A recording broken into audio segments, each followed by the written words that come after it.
The COVID-19 pandemic has affected all small businesses in the U.S. Virgin Islands, but there is help to move your business forward.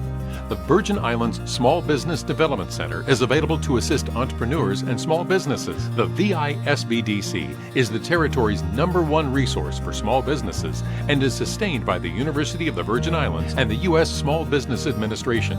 The VI SBDC is nationally accredited and provides one-on-one advising, business education training, and technical assistance at no cost. Attend workshops by experts from both the public and private sectors. From idea generation to exit strategies, the staff at the VI SBDC are ready to assist you. So don't wait. Call, email, or visit them on the web at www.visbdc.org and Facebook, or simply download their mobile app on the Apple or Google Play Store. Just search VI SBDC. Discover how they can help your business grow and succeed. Good morning, everyone, and welcome to the VI SBDC Business Development Series. This webinar is designed to help USVI small business entrepreneurs find out the essentials to plan, execute, and maintain a business. Today's presenter is VI SBDC's very own Greg Kopatch.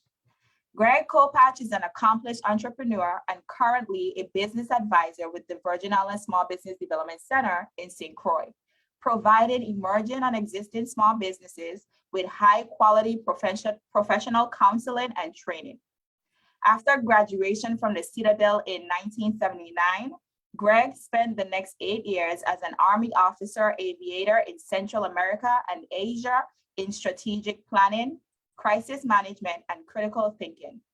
Upon completing military obligations, he founded a successful and specialized consultancy firm that identified and developed select successful emerging businesses into national and international franchises.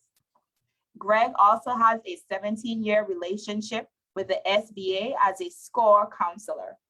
Bilingual in Spanish, Greg cherishes the many diverse business and cultural experiences gained from living and working around the world. His motto is, "What can be measured can't be managed." Just a friendly reminder to put your questions in the chat, and they will be addressed either in the chat or later during the question and answer segment. A copy of this presentation is available upon email request to info@visbdc.org. We encourage you to take a few minutes after this training to fill out the survey that let us know how we're doing. Greg, the floor is yours. Thank you, Sharika, and thank all of you for attending today. This is our business development series, and we are going to start off today by recognizing our sponsors. I apologize for that video slip up. We're going to start today again. You see our sponsors here, and they will come as no stranger to you. These are our local banks here in the territory, or at least some of them. Okay, we've got Oriental Bank, Popular, and First Bank.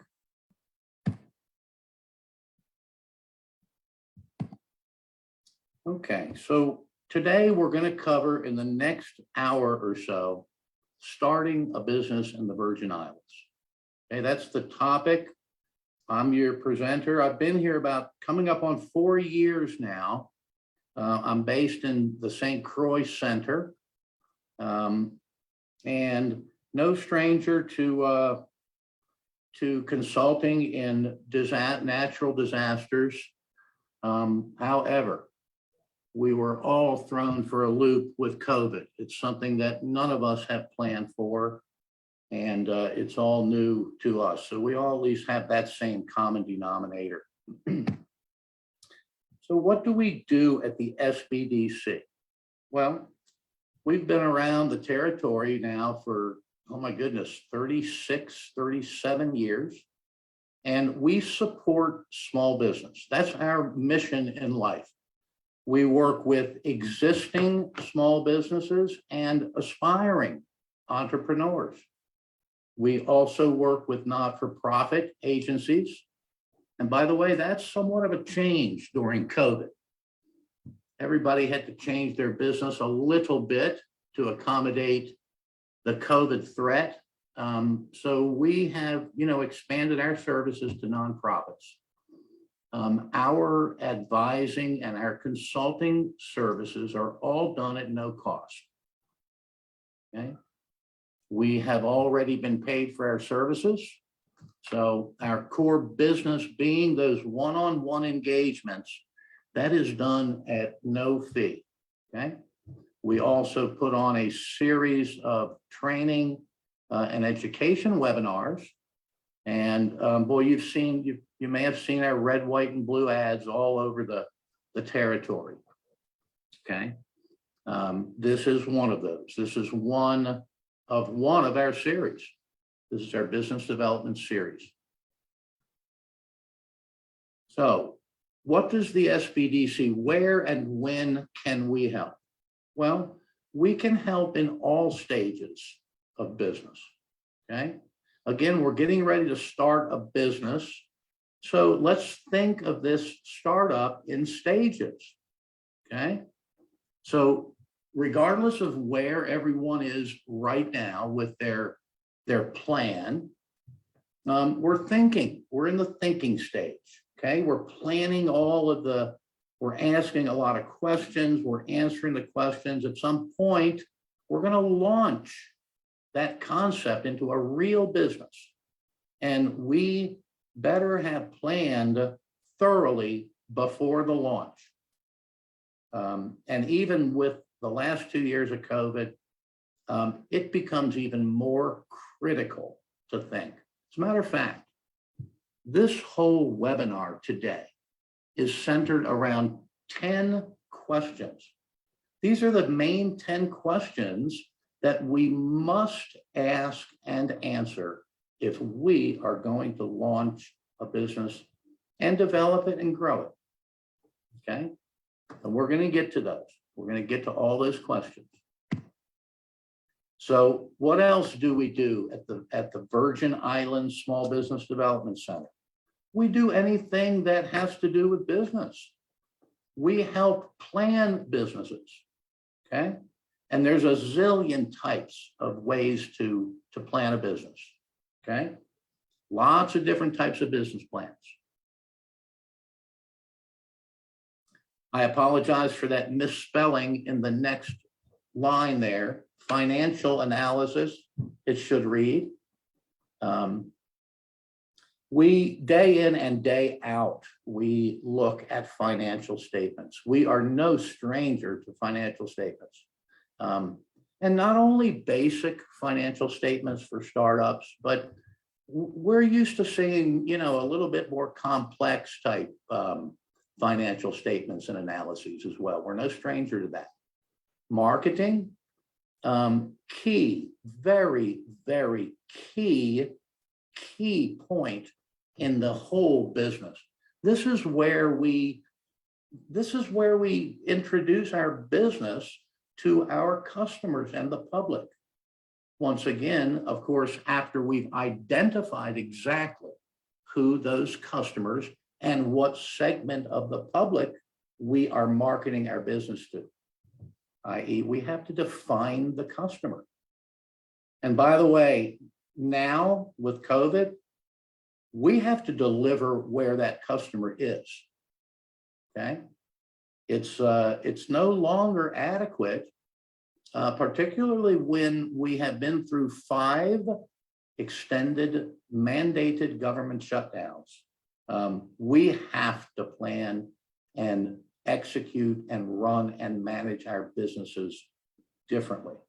We learned a lot during COVID. We learned a lot about social media as well. Social media loves social distancing, doesn't it? Look at the explosion in social media in the last 2 years. We also offer some loan application assistance. And boy, we've really focused on that during the last 2 years.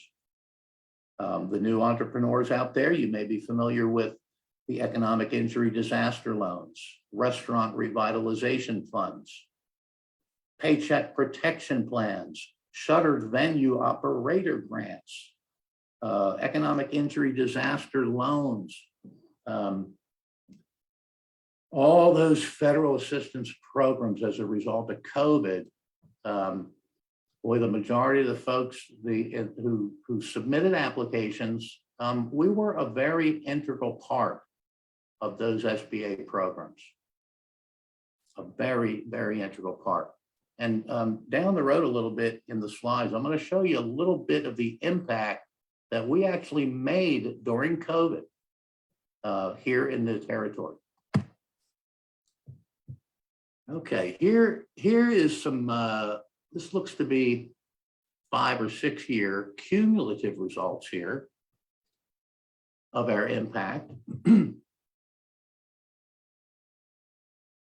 Okay, just take a second and read through that.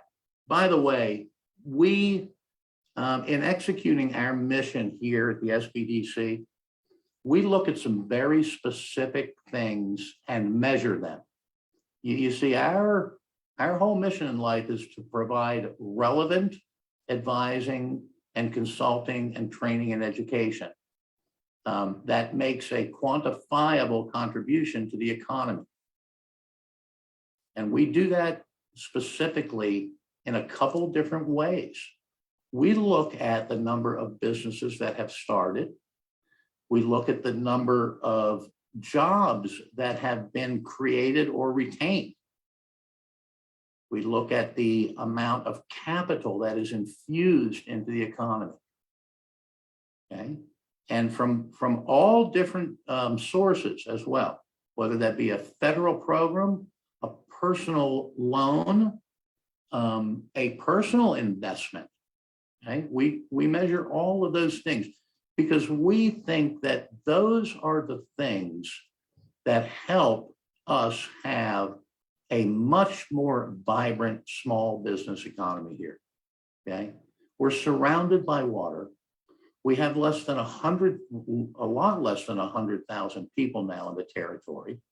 Okay, we're a big business machine that has all these other little businesses that make it run. Okay, in order for that machine to really run nicely and be oiled and smooth and just running like a fine watch, we have to have a couple things. We have to create more jobs. We have to develop more businesses. We have to sell more stuff. We have to compete more. All those things are good. We have to have a very diverse business inventory. You know, we want competition. We don't want everybody selling the same things. This is how we're going to get to a very vibrant small business economy. And this is how we can address the job issue and ultimately the quality of life issue here in the territory. Okay, so we measure the impact that we create.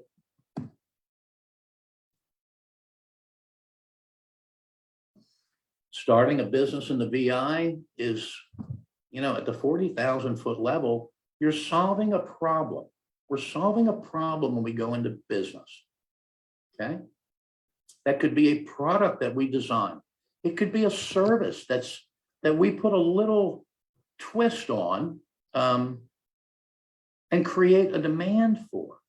Okay, there's solutions. We're solving problems when we go into business. Okay, the objective of today, again, we're going to spend the next couple minutes here, a little bit more than that. We're going to cover 10 questions. These are probably the most important questions that we must answer. And yes, you probably guessed it, they're going to spur more questions. Let's take a look. Here's 1 through 5 right here. Look at number 1. Is it right for me? Is it right? Why am I doing it? Really, why am I thinking about starting a business? Do I need a job? Do I want to leave a legacy for my family? Have I uncovered a solution where I can bring my solution to market and profit from it? Okay, is it right for me? And then look through there. Where do I start? Okay, this really is, these 10 questions really are where you start. Okay, we're going to cover some business structures. We'll cover all the permits things, but we must think through these things. Here's the last 5. Who are my customers?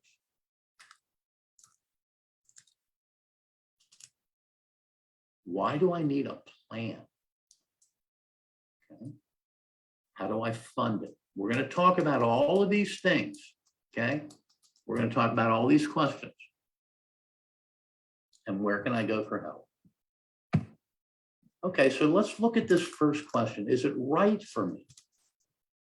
Well, this is kind of the litmus test. Okay, why am I doing it? Okay, am I the type of person for this? Can I make decisions? How am I going to do it? I have a family. How am I going to balance this thing out with the family? Can I use the family? What are my skills? Okay, is it right for me? Time and money. Read through that for just a second. This accessing capital issue, this getting money for businesses, this is the #1 obstacle that we see as business advisors out in the entrepreneurial marketplace. Accessing capital to bring our idea to fruition, it's the #1 problem. And by the way, it's not the #1 problem just in the Virgin Islands. It's the #1 period. It's the #1 problem, period. Okay. Now, we can assist in access to capital issues. You saw our 3 sponsored banks at the beginning. We also have a network for other types of funding as well. And that's our job. Our job is to put together these lending networks so people can make a shot at accessing capital. It's businesses aren't launched for free. It takes money. And depending on some of the businesses, there might really be some money involved. So where do I start? There's a lot of research to do. Okay, there's lots of it. Okay, one of the best places to start is to start at the SBDC. Get some help. You don't have to go through this alone. Okay, we at the SBDC, we may be small. We have 7 or 8 folks, but we really have a lot of bandwidth. We've been through what you're going through right now. We've stayed up at night and stared at the ceiling with that, what we think is a real good solution. We just don't know where to go next. Okay. So remember that the SBDC #1 is a business resource. Okay. So come to us. Come to us. And while you're doing that, while you're staying up at night, staring at the ceiling, reach over and grab that clipboard and start taking some notes. It's not a cliche. Businesses, successful businesses, and the biggest success stories, they start in the most mysterious ways. So remember, take notes, write down things, and research what it is you're thinking about getting into. And don't do it alone. Come to the SBDC. Okay, did I miss one? No. All right, what type of business entity is best? Okay, so we hear this a lot. I'm thinking about a business and I have some choices how I can, what format my business is, what legal structure do I want? Here's 4 of them listed right here: proprietorships, partnerships, corporations, and limited liability companies. These are just a couple of them. There are a couple more, and there are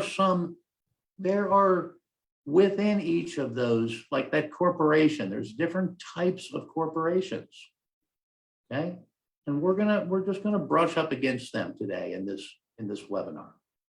It's very important though that you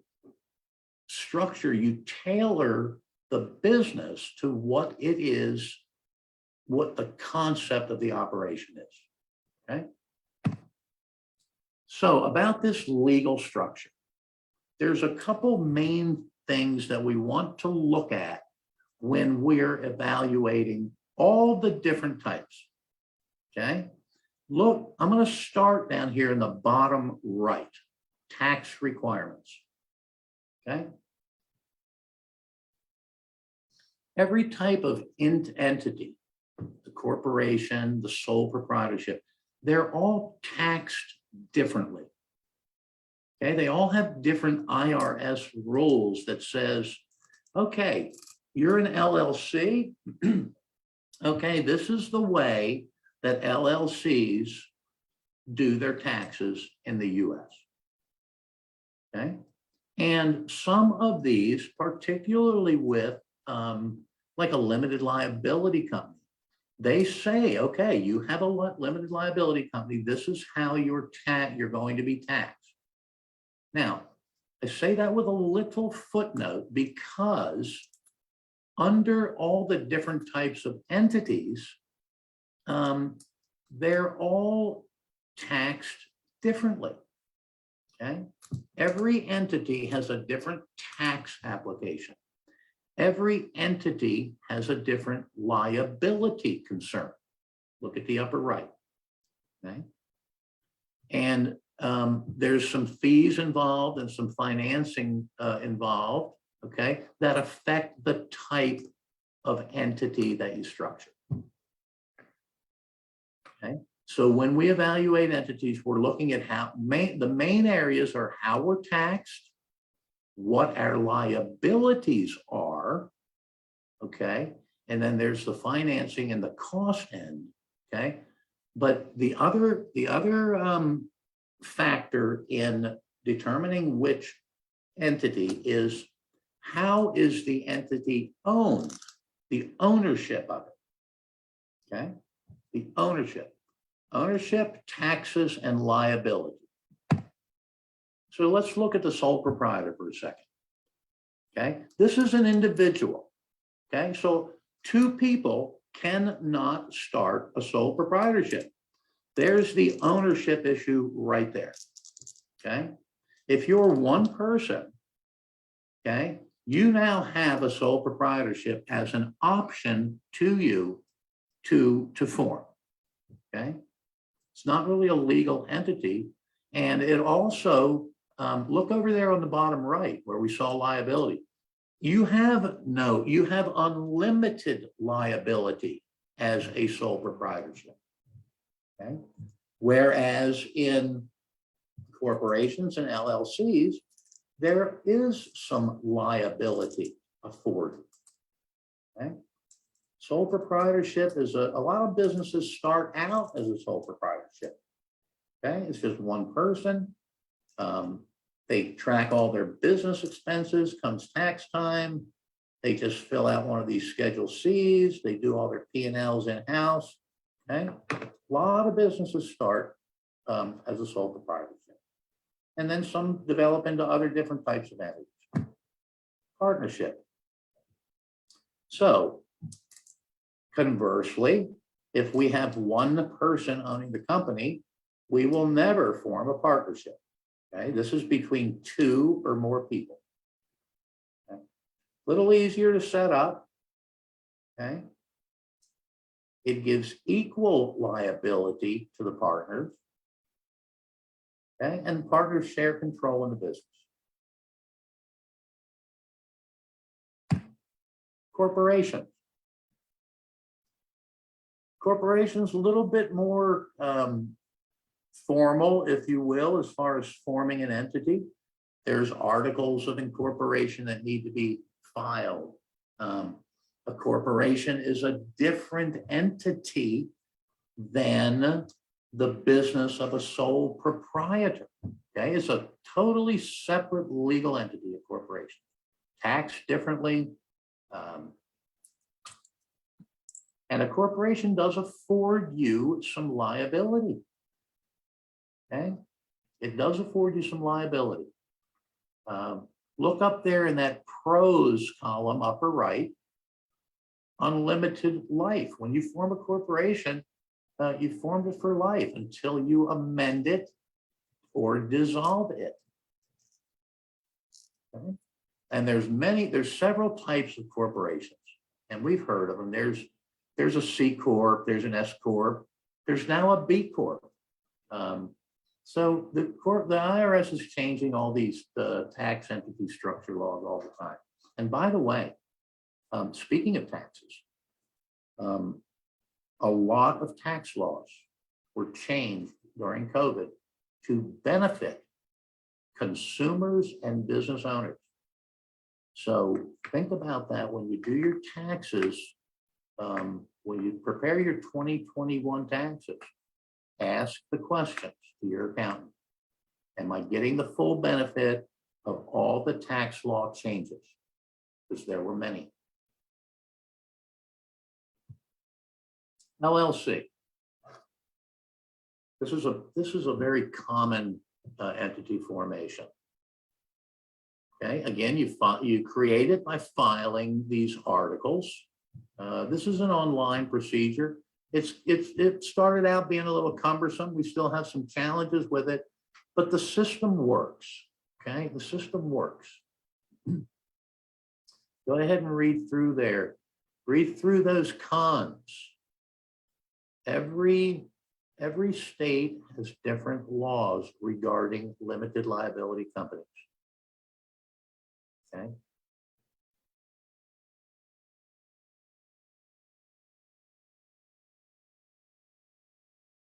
All right.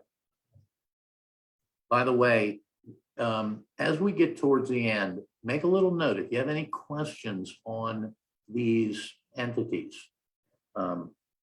We've got some very, very good information. We're not legal experts or attorneys or anything.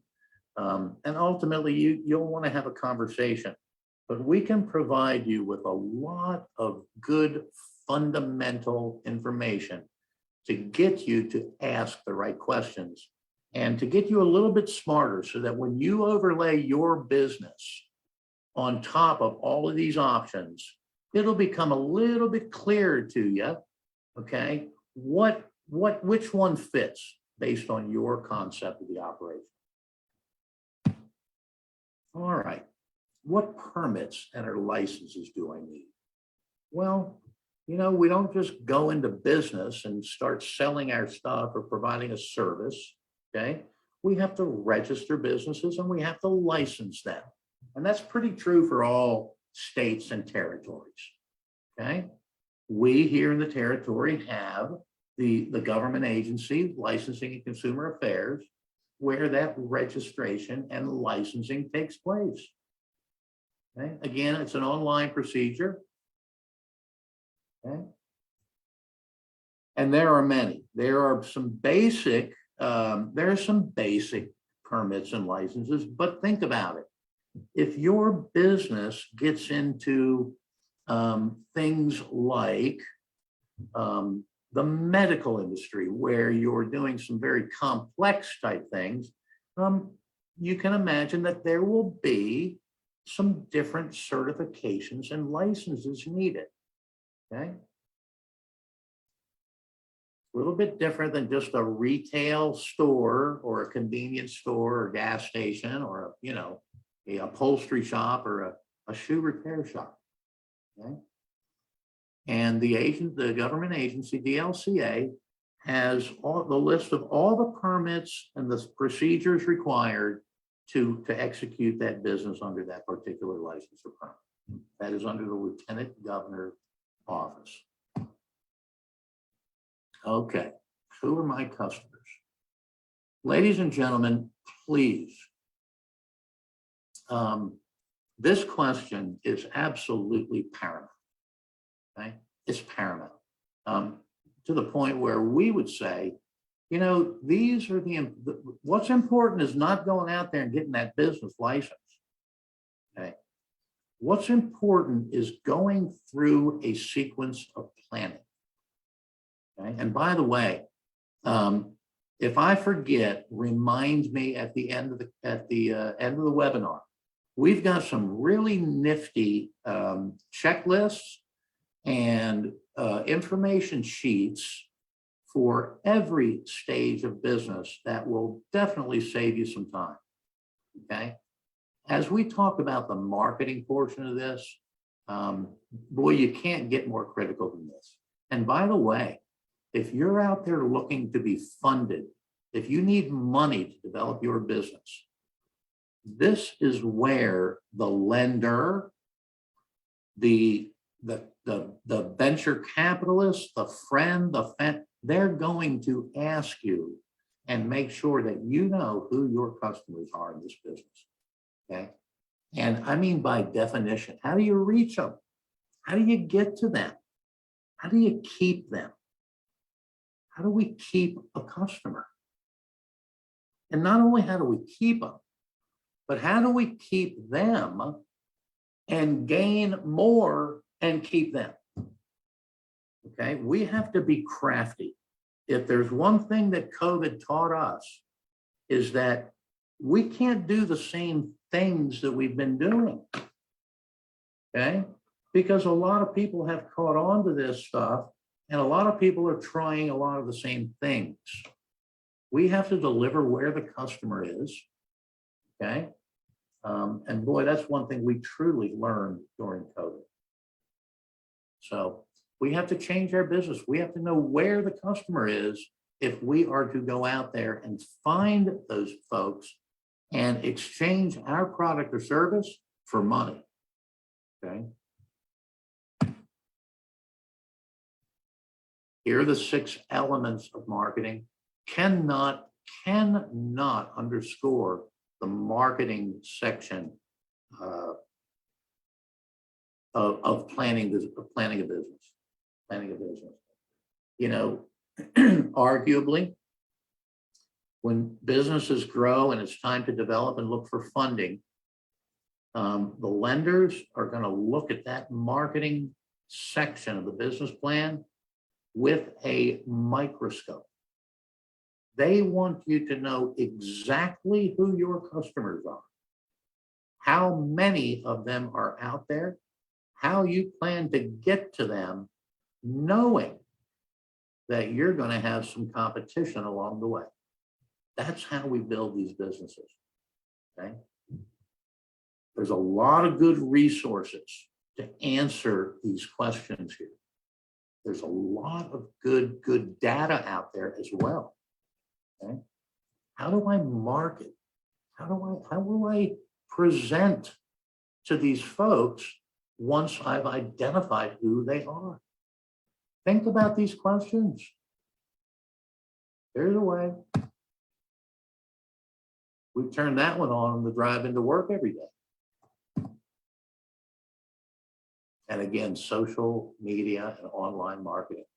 Hey, if you can believe it, the very first government mandated shutdown during COVID, some of our SBD counselors found ourselves out on the job site with clients.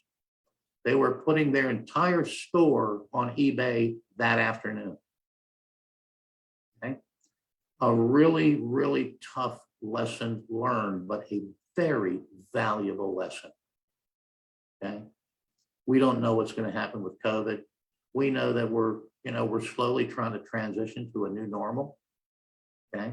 But we learned some tough lessons, and we should not forget those at all. We have to market.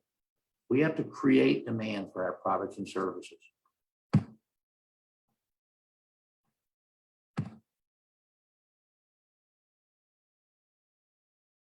Business plan.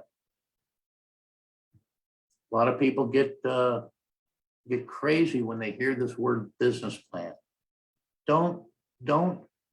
It's not a big thing. Okay. Here's what's happening with a business plan. There are many types. Okay.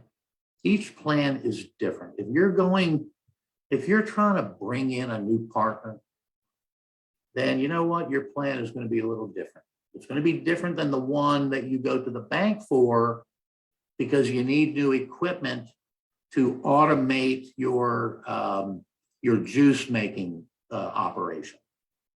Okay, business plans are different. Each one's different, but each one does a couple things. Okay, it's just a good management tool. Okay, it's a good progress guide.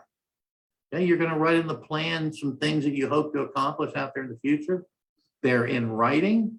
When the future comes, you pull out that document and say, okay, you know what? Good plan. I achieved my goal. Okay, that's what plans are used for. If you think about why the plan, why you even have to have one, that might help you approach it a little bit differently. Okay, we will help you on this business plan.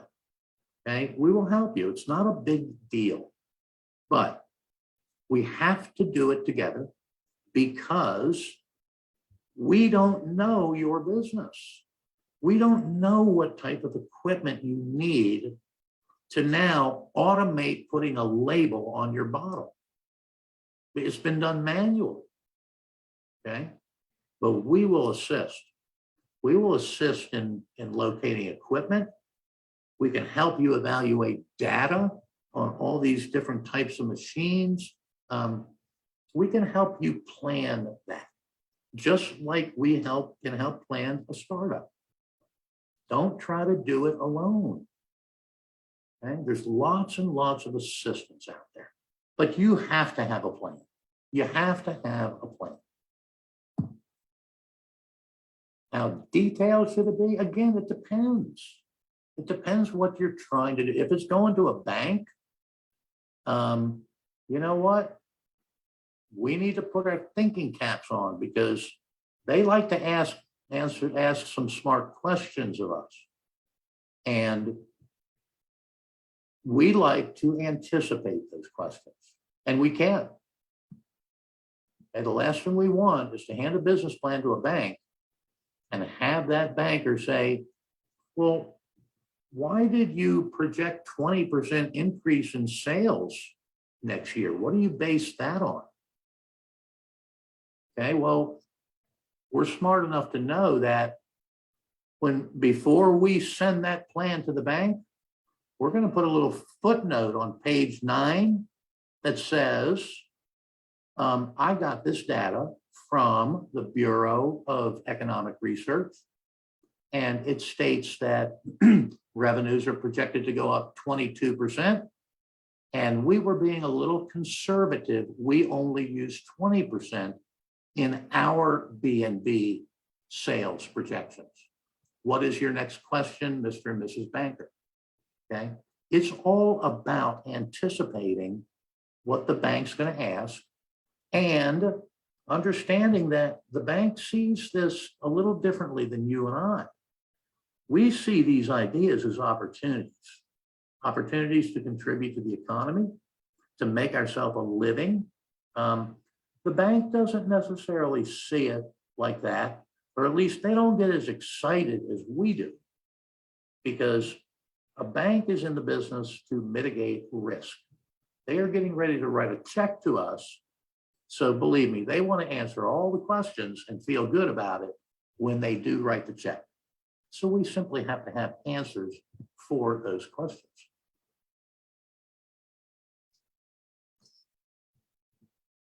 All right, business plan basics. Yes, we've got that thing that's keeping us up at night, that idea. So here we're going to start. Look at all these things that we have to do when we think about business. Okay. It's lots of stuff. It's a little Greek when we start out. It's not difficult work, but it's something that has to be done. So we plan. Okay, so here's the business plan. We think of this thing as having 3 parts. Okay, a business plan. There's part one. That's the narrative. That thing doesn't even really have any numbers on it. It's a story. Okay. And you've seen it. We started out with the executive summary. We talk about the owner of the business and what qualifies him or her to do it. We tell where it's located, okay? How we plan to offer it, how we plan to operate, what we plan to do, when we plan to do it, things like that, okay? How we're going to market it, okay? That's in the story part, the narrative. Actually, the marketing section is going to be a whole section on the business plan, and a critical one.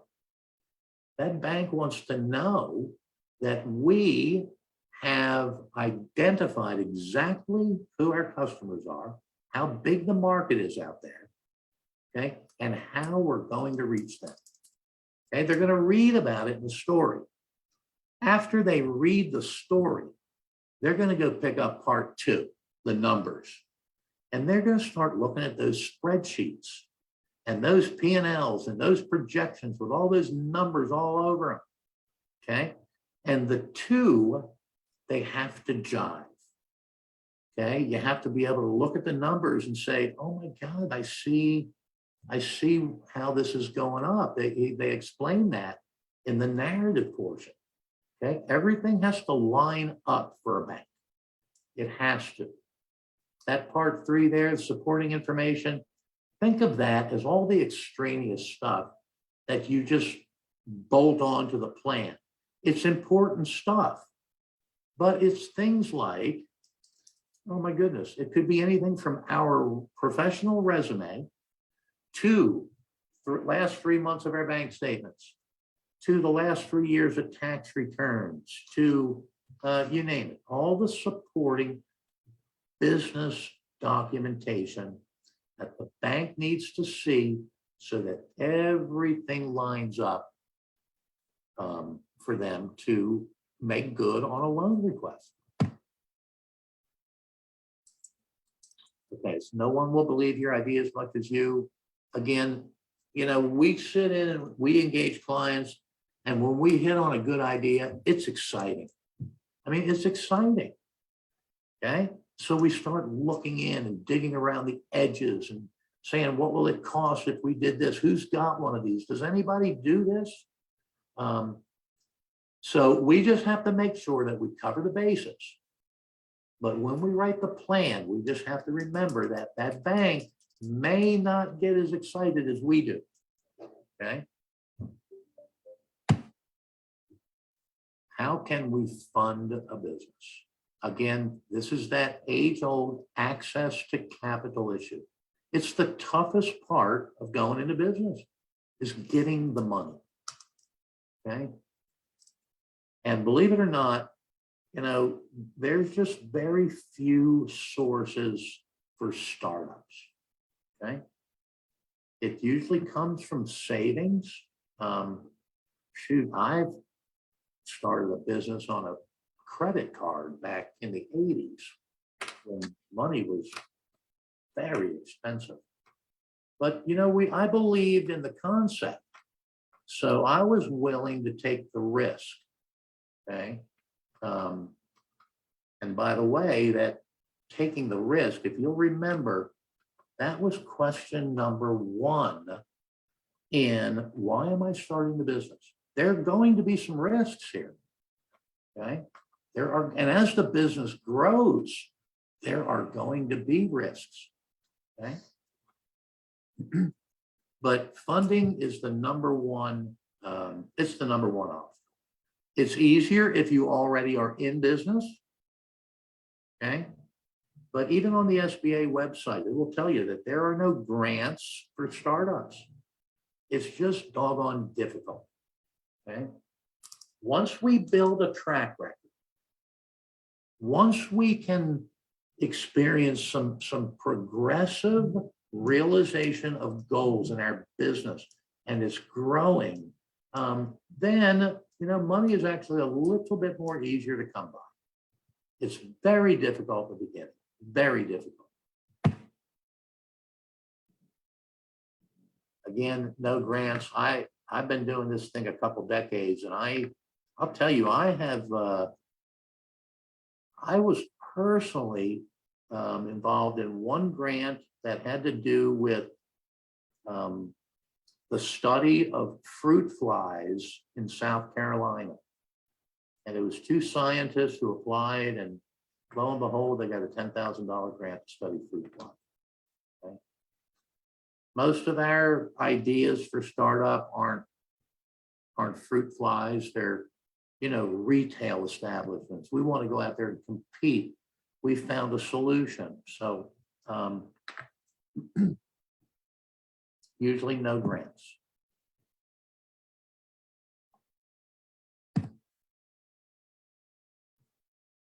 Okay, talking about 5 C's of credit. I really learned and watched during COVID how important credit was, to the point where we had folks here that we were trying to assist with the EIDLs, and they had a cutoff credit score, and some of our folks they didn't make the score. Okay, so credit is paramount. It's just a paramount. It's a crazy system. It's got this long algorithm, and you come up with a score, but your credit score is sacrosanct. It's sacred, and Lord knows that during COVID, we had some unfortunate experiences that just did a blow on our credit report. Okay, but it's still important, and we still must address it. Okay, and banks look at this. They certainly look at our character. Okay, the capacity they want to see in that business plan, a plan that generates the repayment of the loan. We would never submit a plan to a bank that the business plan didn't show the business being able to repay the loan. Okay. Collateral, huge issue.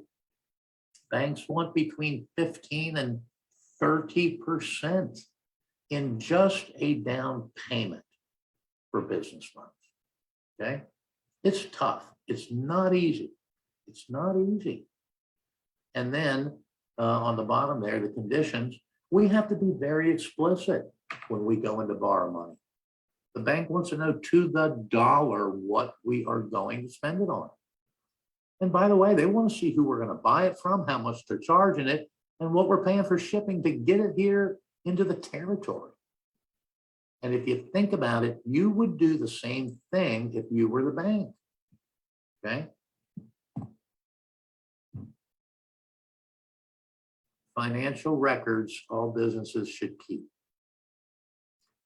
Ladies and gentlemen, I can't underscore the importance of bookkeeping from day one in a business. I can't impart to you how important it is. Collectively, our SBDC over the last 2 years, each of us would put a bright highlight under keeping records. Okay, it's just too critical. We have to think through before we start the business how we are going to keep our business records. We must have a system. We must have a system. As you grow that business, by the way, and when it really starts to becoming fun and profitable, our businesses here in the territory and in the US for that matter, we have a whole other set of opportunities ahead of us. We've got a whole federal contracting arena to go play in. And I will tell you that this territory is becoming very, very active in getting folks certified once they've been in business to attain what are called these professional development certifications, like a women-owned small business certification. It's worth its weight in gold. It's free, by the way, to attain. So you have something that's very valuable. These certifications, they cost, they're free of charge. They do require some work, but don't rule out doing business with the government. It is just, they spend $6 trillion a year. So whatever you're thinking about, whatever's keeping you up at night, the federal government buys that stuff or that service. I promise. There are opportunities out there. So think big, but we will never, ever get government contracts if we do not keep good business records. Lastly, on the business records thing, I wanted to impart another story that we learned during COVID. And it had to do with somebody, trying to qualify for one of these COVID resources. And, there's tax returns that are required with these applications. Long story short, we have on more than one occasion have had clients when we assist in these loan applications and have to review financials. When we show the client and educate them a little bit about their financial statements, we have experienced some very, very interesting reactions during COVID. It all goes down to this record keeping.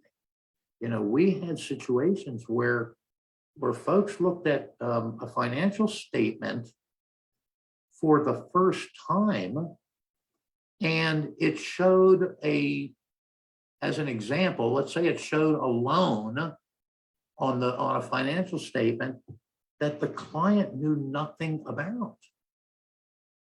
Okay, stay close to your accountants when they prepare your tax documents.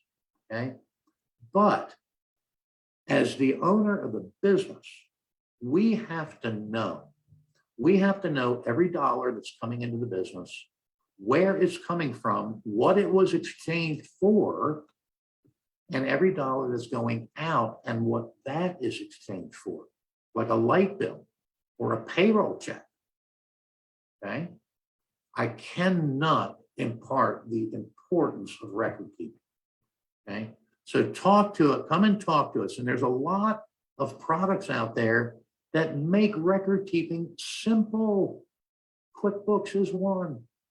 Yeah, QuickBooks can be complex, but QuickBooks can be very, very basic. But the bottom line is we have to have financial records for our business. We have to.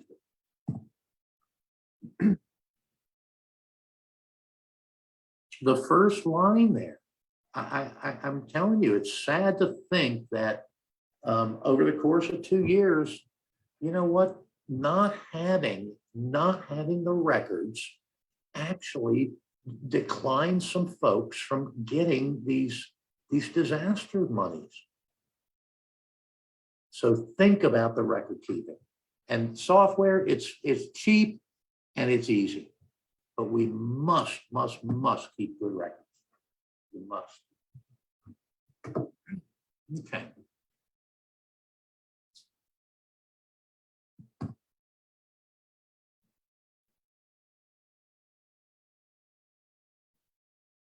Goes without saying, when we are in business, we do not mix business and personal expenses. I know we've heard that before, but you know what? You don't want to do it. The exposure. You remember that common denominator when we're trying to figure out what structure, whether it's proprietorship, LLC, or corporation? One of those litmus tests is, what is our liability in this? Okay, what's our liability? What's our risk in this? And here's the litmus test. Should anything unfortunate happen to your business, okay? From a litigation standpoint, it's really simple. We have to make sure that we don't mix business expenses with personal expenses. When we do that, that is exactly the same as saying you have formed a legal limited liability company, but you are not treating it like a limited liability company. You're treating it like a personal checkbook. And that's where we go astray. And that's what can cost us a lot of money down the road. Think keeping good records. Bookkeepers and accountants, again, key here is, look, it's the beginning of March. We're assembling all of our business records, our personal tax records. We're getting ready to prepare taxes. One quick question with our accountants and tax preparers. Let's just make sure they are aware of the new COVID changes and that they are applying them in your best interest. Okay, where can we go for help? Look at the red, white, and blue upper right, SBDC. And we're going to give you some phone numbers and emails if you have any questions. This is a great idea if you are planning and starting a business. Assemble a professional team around you, okay? And look at the team. You got a banker, that person lends money. Accountant, they work with the numbers, they prepare your taxes. Attorney, business law issues. Insurance agents, that's your liability person. Okay? You're going to insure the business. And then have a business advisor. Okay? We've done a lot of stuff. We've made a lot of mistakes, and we've learned a lot, throughout our careers. But most importantly, I will tell you, the last 2 years in the territory, we've really learned a lot, and we have to really approach business very, very smartly and differently now. If I could sum it up, I would say we really have to think through how we are going to reach that customer. How are we going to reach that customer with our products and services, not knowing, where we are with COVID? I know we're searching for that new normal, and I know a lot's happened in the last 48 hours here in the territory as far as regulation. Okay, but think, plan. That's the key. By the way, I want to get, there we go, right there. That info email, if you have any questions about today, any thoughts, concerns, ideas, complaints, anything, before you sign off the thing, give us a shout.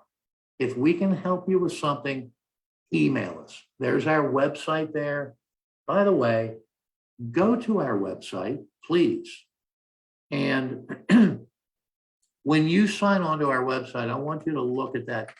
There's a little light blue picture in there of our Virgin Islands SBDC and what we've done over the last fiscal year, our impact. I hope you'll find it impressive, but know that, we've got, this is what we do day in and day out. Call us, email us. We want to hear the good ideas, and we want to help you plan and be successful in the business.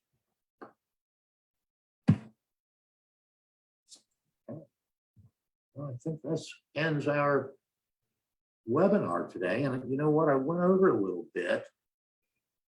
Greg, we have 2 questions. I'll start with the first one. Very good.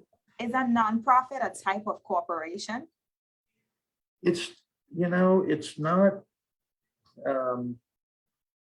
It's what's called a tax exempt, where the owners are not personally liable, okay?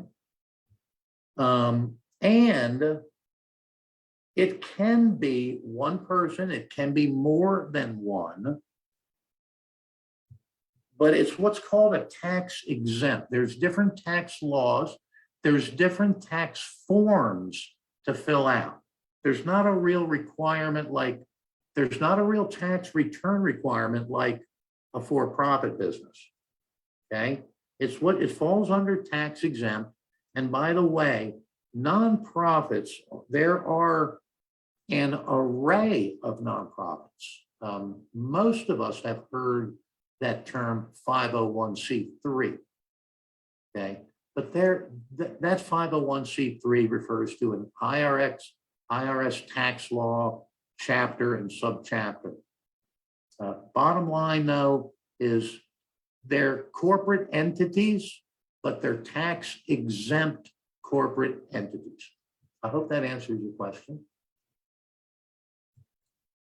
And if it doesn't, give us a call. Give us a call. Let us explore it deeper with you. We have one more question. Yes, Are ma'am. there any grants or loans that are easily attainable in the VI for someone who is ready to start a small business? I don't know of any. I honestly don't know of any grants to start a business. Let me give you, here's the closest example. By the way, I can't think of any, but just yesterday, I was doing some reading about some agriculture grants. Okay. Now, my goodness, those two words together sound pretty darn exciting, given the agriculture situation here. And yes, it is a grant, but it's a grant for businesses that are already in the middle of the supply chain. Okay, it's to try to help some supply chain issues. So no, that business is not a startup that would be eligible for that agriculture grant. Okay, that's for existing businesses. So for startup businesses, it's very, very, very difficult. It's very difficult. I've not seen one. I just have not seen a grant for a startup. Okay. We've got some of the local banks have programs that are, you know, these micro, they call them micro loans, like a small startup loan, $20,000, $30,000, $40,000. They have some programs there. Our local banks have some of those programs, and we should apply for them. We should apply for them. And we at the SBDC can assist in those programs. We do know the bank programs. It's part of our job. We have to stay abreast of all the capital sources. We've developed aside from the banking network here, you know, we have to develop our own network outside of here to assist entrepreneurs in the territory. And we've done that. And we continue to grow that network as well. So, sorry, I hope that answers your question. Okay, so I want to let persons attending know that the SBDC has so much in store for USVI small businesses. You can visit our website, like Greg pointed out, at www.visbdc.org. Download the VISBDC app on your mobile device from the appropriate app store. Like and follow us on Facebook, Instagram, Twitter, Google My Business, and subscribe to the VISBDC YouTube channel for new uploads of our on-demand webinars. A few of our upcoming webinars. This evening we have at 6 p.m. using science to improve your bottom line. Tomorrow at 11 a.m. we have the USVI EDA Economic Development Bank, and they will be presenting on the microcredit and intermediary relending loan programs. In the evening, we have the School of Business with small business conversations from the front line, and the focus is supply chain challenges and opportunities during COVID. On March 8th at 11 a.m., we are celebrating International Women's Day. We have a webinar entitled USVI Women in the Business World, and that's in collaboration with Women in Business, VI, and Caribbean chapter. And on the 9th at 7 p.m., we have SCORE with building a paid marketing strategy. So that's it for upcoming webinars. And in closing, I'll say thank you for your time on behalf of the entire VI SBDC network. And I second that. Thank you, Sharika, and thank you all for coming today. And if we can help, call us or info@visbdc.org.